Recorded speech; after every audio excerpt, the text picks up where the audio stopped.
Саламатсыздар ма, құрметті көрермендер? Мен бүгін сіздерге асқабақтан бір ерекше тағам пісіруді көрсетемін.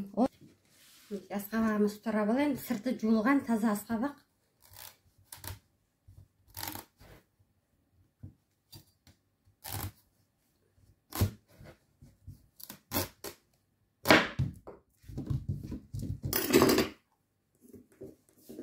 Дәнінен тазалап аламыз.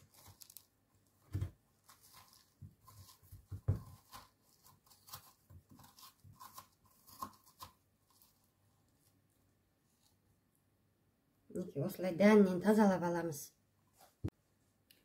Осылай дәнінен тазалап алдық, енді тураймыз.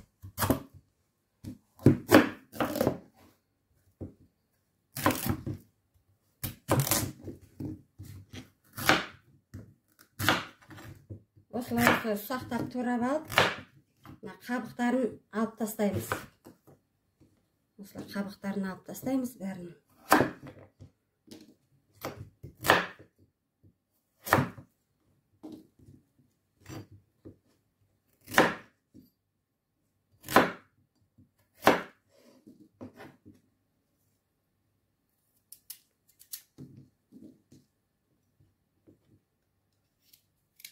Қабықтарын алып тазалап алуымыз керек.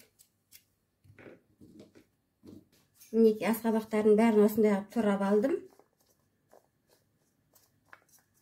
Қасқаның табағына салдым. Енді буда пісірамыз.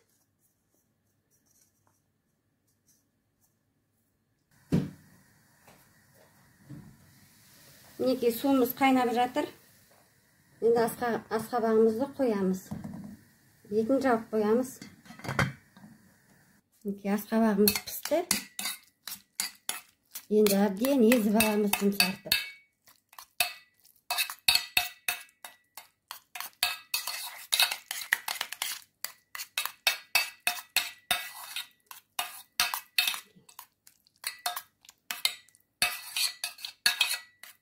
Қазір енді ішіне қосатын нан илейтін заттарын қосамыз.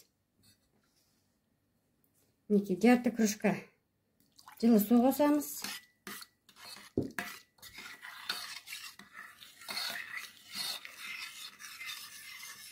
Екі жұмыртқа.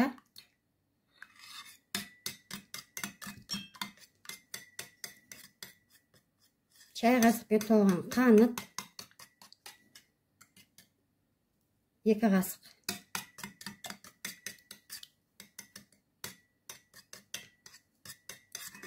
Жарты қасықтай чай қасықпен тұз.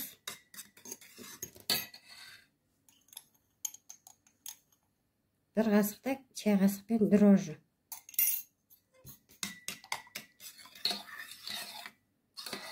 Осыларды әбден араластырып аламыз.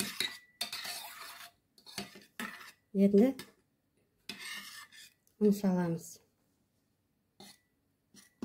Нанын қатты қою қылмаймыз.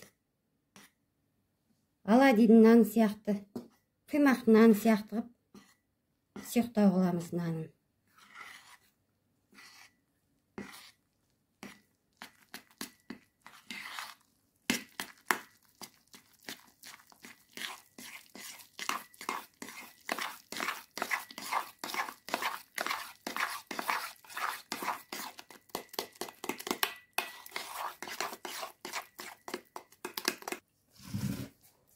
Әбден араластырып 1-2 минуттай өстіп араластырып аламыз.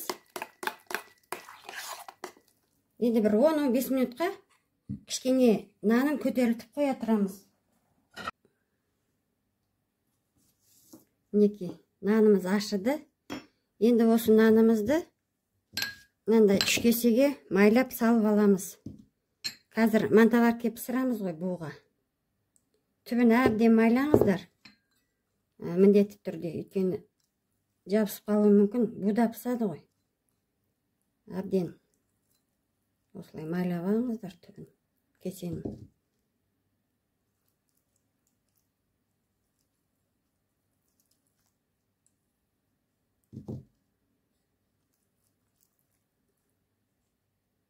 Кесені толтырмай, жарты қып құямыз, өйткені көтеріледі, сол кезде қақпақ, мантоварканың қақпағын көтеріп кетуі мүмкін, дұрыс піспей қалады. Осылай жарты-жарты қылып салсақ, осылай толтырмай саласыздар. Нанымыз жақсы көтеріліпті.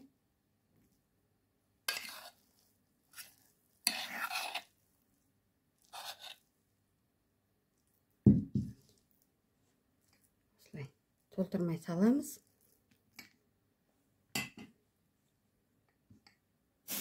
Енді бетіне алманы кесіп салсаңыздар да болады. Кешмеш салсаңыздар да болады. Міне мен кешмеш салып жатырмын. Қара кешмеш салсаңыздар да болады. Мен үйде сары кешмеш бар екен. Өстіп сары кешмештен салып жатырмын. Асқабақтан пысқан нан десек те болады. Асқабақтан пысқан пирог десек те болады. Чай ішкенге асқабақ өте пайдалы ғой денсаулыққа. Асқабақты суға пісіріп жегенше осылай дәмді тағам пісіріп жесеңіздер болады. Нан кішкене батырып жіберіңіздер. Қазір көтерілген кезде бетіне шақ кетпесін.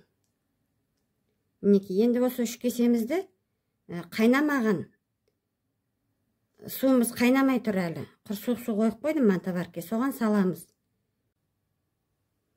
Мінекей, мантоварканы дайындап қойдым. Суық су құйып, бірақ астын әлі жақпадым. Енді қазір осының үстіне кесемізді саламыз. Кесемізді қоямыз. Енді қақпағын жауып, газын астын енді жағамыз. Өйткені қазір мынау суық су ақырын жылып, пар беріп неткен сайын жаңағы кесемізде тұрған нан ақырын көтеріледі. Одан кейін мынан қақпағын ашпаңыздар. Жарты сағаттан кейін пысады өзі. Сол кезде бірақ ашасыздар ғой. Оңға дейін ашпаңыздар. Өйткені жаңа көтерілген нан қайтадан отырып қалады. Қазір суымыз қайнайды. Сол қайнағаннан бастап жарты сағат есептейсіздер. Сол қайнағаннан бастап жарты сағаттан кейін аламыз нанымызды. Жарты сағат болды. Енді ашып көреміз. Нанымыз осындай болып пісіпті. Енді астын өшіремін. Бірақ қақпағы жабылу күйінде бір минуттай тұрсын. Сразу алмаңыздар. Газды өшірдім, енді кішкене бір минуттай тұрсын. Мінекей, мантоваркадан алып алдық. Енді бір 5-10 минуттай суысын. Содан кейін мынандай лопатамен аламыз. Енді алып көрейік. Әлі ыстық, суы қойған жоқ. Четінен бұлай жүргізіп, лопатаны сулап алып, четінен ақырын осылай жүргізіп,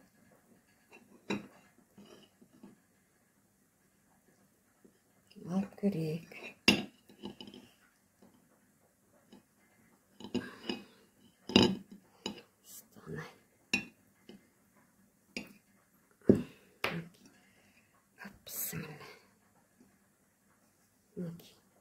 Осылай оңай алынды. Қалған екеуін де осылай алып аламыз.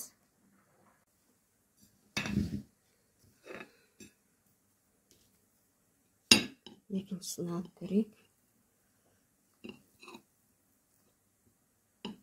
Кішкене бұлай қозғап аласыздар түбін.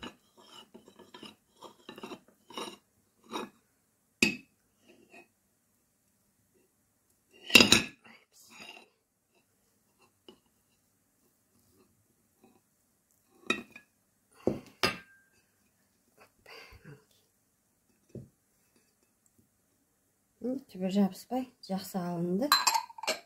Енді үшінші кесеміздегін аламыз.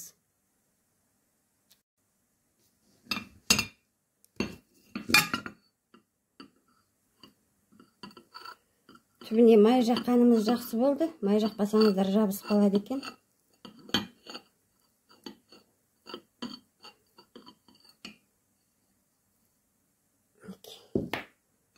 да жақсы алынды.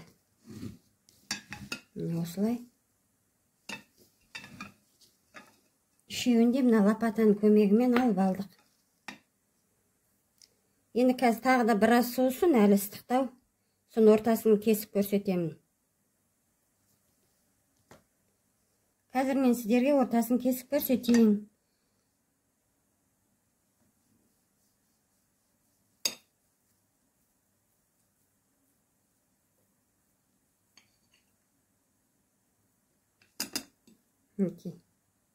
Өте керемет болыпты.